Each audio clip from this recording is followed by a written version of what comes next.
Essa geração tá sofrendo muito. Para você ter uma ideia, isso é muito sério, Alex, que eu vou falar aqui. É a primeira vez na história do mundo em que a nossa geração é menos inteligente do que a geração anterior.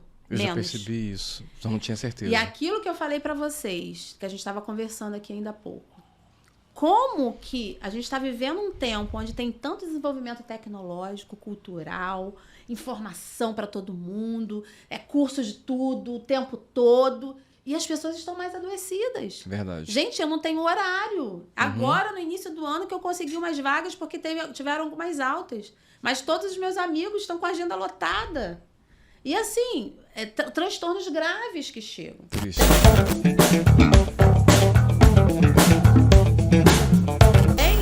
A maioria eu gostaria que fosse só por autodesenvolvimento. Claro. Né? Ou uma simples terapia. Mas assim, são transtornos. Crianças de 5 anos sendo internadas em hospitais psiquiátricos. Triste. Por quê? Porque o cérebro não acompanha as informações do TikTok por segundo. Roubando a criatividade, aquela coisa do lúdico. Exato. Né? De errar, de pintar, de fazer chegando tudo pronto, acabando com o nosso cérebro. Então, assim, acho que o grande desafio, hoje eu entendo quando meu marido fala assim, gostaria de ter nascido em outra época, em outra fase do mundo, porque desafio ser pai, desafio ser filho. E, assim, procrastina nessa idade, o primeiro exemplo são os pais. Né? Então, assim, o que eu faço é muito mais importante para os meus filhos do que o que eu falo. Eles vão ver. Eu posso falar, você tem que fazer isso, você tem que fazer aquilo, mas se eu não faço, eu não consigo. Tanto é que esses dias eu vi uma pessoa que eu sigo, a bebezinha, né, de 1 aninho e pouco, pega os livros e fica assim, sem saber ler. Porque vê os pais o tempo todo assim. Então, para ela, tem que ficar fazendo isso. Se fosse o contrário, né? Então, assim, a criança aprende por modelagem, né? Tudo que a gente... E aí, aquilo que eu estava te falando em relação à autoestima, até a visão de nós mesmos foi aprendida. Porque a nossa autoestima, ela é formada por feedbacks a vida inteira. A vida toda. Sendo que um elemento principal da autoestima, que é a autoeficácia, porque a autoestima não é só como eu gosto da minha imagem, porque eu sou isso, aquilo. Não é só isso. Um fator fundamental que está acabando com a produtividade, com o desempenho de muita gente capaz, é justamente o elemento da autoestima, a autoeficácia prejudicada. O quanto eu subestimo minha capacidade de realizar, de resolver problemas, de atingir, de ir. Eu fico o tempo todo duvidando, sim, porque bombardeado por excesso de estímulo, comparação. Olha o que esses jovens estão sofrendo. Recebo meninas lindas, adolescentes lindas. Meu Deus, mas o meu corpo não é assim, mas o meu cabelo não é assim, mas eu não sou assim, minha vida vai acabar, tem eu uma tenho comparação. isso, E aí a comparação o tempo todo. Então, assim, é muito sério, né? Isso que a gente está falando aqui. É verdade. E a gente precisa cuidar para a gente poder ter, no final de 2024, a gente falar assim, o que fez valer a pena esse ano? Exatamente. Mas aí entra o papel do pai ou da mãe. Porque é tão difícil hoje, porque a gente, às vezes, o lá também, o pai e a mãe não estão vivendo juntos e a criança tá largada de certa forma e não tem uma regrinha, tipo, horário para celular até tal horário. As minhas 2 filhas adolescentes, eu estabeleço horário. Depois de X horário eu não quero. É muito interessante isso que você está falando, porque a gente também está vivendo assim, uma era onde as famílias são muito atacadas, né? Muito. E principalmente algumas inversões de valores, sim. Algumas distorções, onde a família tradicional está sendo muito atacada, e não estou sendo contra aqui nenhuma configuração familiar. Claro. Mas a gente não pode permitir que a instituição família, que isso já é comprovado cientificamente, de que é na família em que a gente forma nossas principais habilidades para a vida. Exato. De proteção de tudo. Então, claro que quando existe essa questão de pais separados, sempre alguém vai ser uma referência, às vezes, maior ou igual, né? Dependendo. Ou, foi criado mais pela avó, aquela avó vai ser mais referência. Exato. Tem aquela referência feminina e a referência masculina. Mas o mais importante, nesse caso, é que toda criança, ela precisa se sentir... existem necessidades emocionais da infância que elas precisam ser atendidas. Precisam. Porque todos nós temos algum déficit. Por melhor que sejam nossos pais, são pessoas, né? Tem defeitos e vão deixar marcas, sim. Mas existem necessidades tão complicadas que não foram atendidas na infância que vai reverberar na fase adulta. Mas o mais importante a gente entender é que o não e a regra é um elemento importantíssimo para a criança se sentir amada.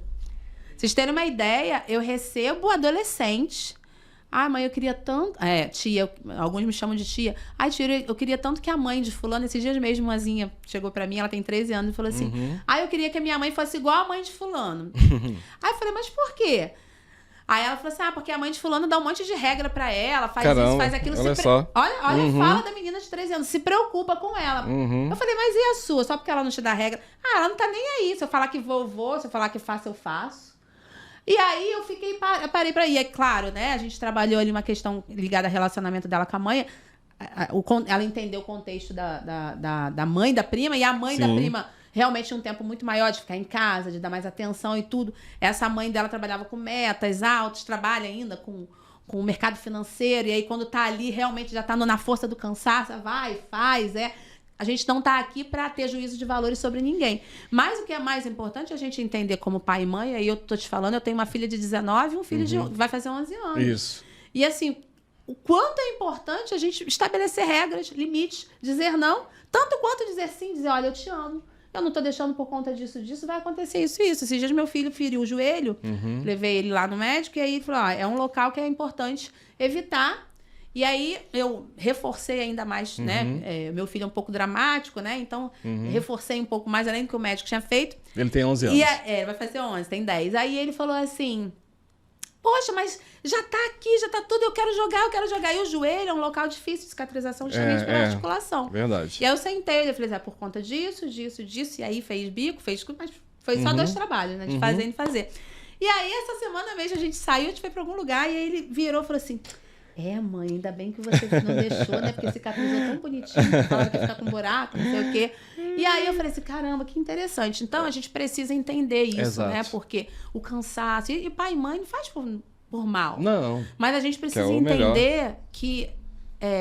E aí, antigamente, as pessoas falavam assim, eu acho horrível quem pode ter filhos que não vai ter... Gente, eu sinceramente, não acredito. Sabe por quê?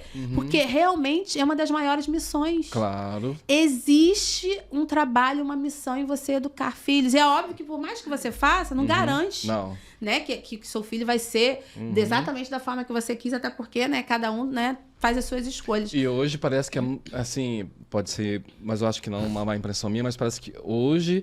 O desafio de criar filho é maior do que antigamente. E é maior para todos nós, porque antigamente o teu pai, os nossos avós, tinha lá o refrigerante só no Natal, quando tinha. É verdade. Na turbaína, sei lá.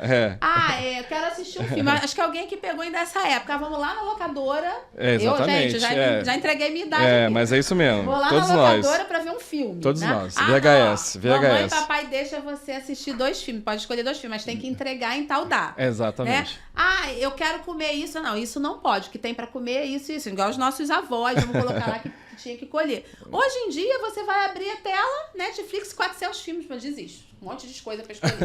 Coca-Cola, refrigerante, isso, aquilo, 300 opções de refrigerante. Então, o nosso poder de escolha tá gerando em nós também muitos problemas, né? E a criança cresce assim, cheia. Então, se ela não tiver limites, se ela não tiver realmente ali alguém que vá conduzir e falar a regra e explicar, porque também não adianta você dizer não para a criança sem explicar. Olhar nos olhos e falar não, por isso. Só que essa voz de autoridade que a gente faz para a criança, muitas vezes nós não fazemos para nós, e isso atrapalha o nosso tempo. Pais que não colocam limite para os filhos. Isso também, exatamente. Né?